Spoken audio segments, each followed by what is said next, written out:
Goodbye to the past. For Vlad, life centered on money, money, money. He made good money when the Soviet Union collapsed and Uzbekistan emerged as an independent country in the early 1990s.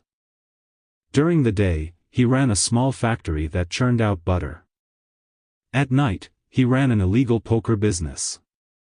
Vlad lived a high life with his wife, Marina, and they bought multiple apartments in Uzbekistan's capital, Tashkent. But then Vlad was caught and sent to prison. His wife left him. Everything seemed to be falling apart. In prison, Vlad thought about God for the first time. "If you help me, I'll believe in you," he prayed. "If you don't help me, I won't believe in you." 1 month and 18 days later, he was released from prison. He was a free man under a general presidential amnesty. Vlad forgot his prayer and went back to seeking money. He got remarried and worked in South Korea for a while. Then he returned to Uzbekistan. His thoughts returned to God when his second wife, Alyona, started attending evangelistic meetings at a Seventh-day Adventist Church in Tashkent. She invited him to go with her. After the meetings ended, they kept going to the church. For Vlad, life stopped revolving around money. Life started revolving around love, love for God and love for other people. 3 years passed, and Vlad gave his heart to Jesus and was baptized. Then he began to work as a global mission pioneer, a missionary who shares the gospel to his own people. He shared the gospel with fellow Uzbeks.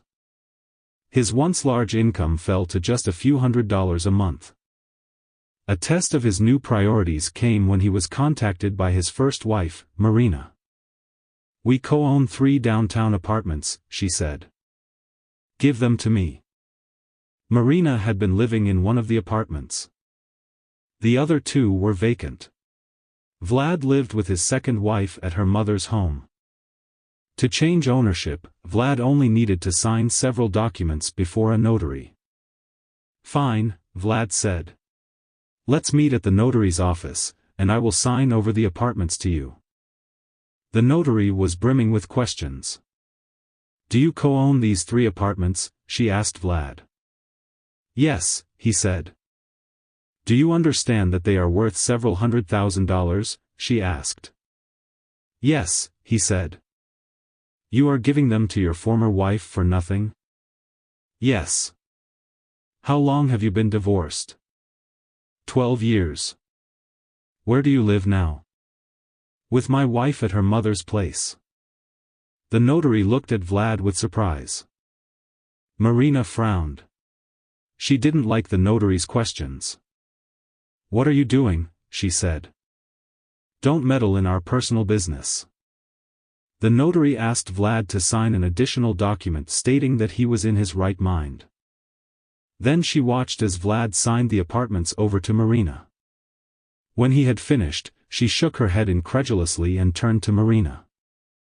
"While your former husband has this burning desire to give away apartments, ask him if he owns any more," she said. Marina looked at Vlad.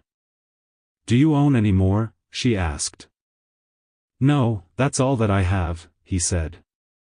Then he asked her for forgiveness. "Forgive me if I have upset you in any way," he said. It was Marina's turn to look at Vlad with surprise. "You're crazy," she said. Vlad didn't mind her sharp words. He left the notary's office with a spring in his step and joy in his heart. He was happy to hand over the apartments. They were part of a past life without God. He didn't need any reminders of his old ways. Vlad said in an interview that his love for money is a thing of the past. Today, he loves God and loves sharing Him with others. "God provides for all of my needs," he said.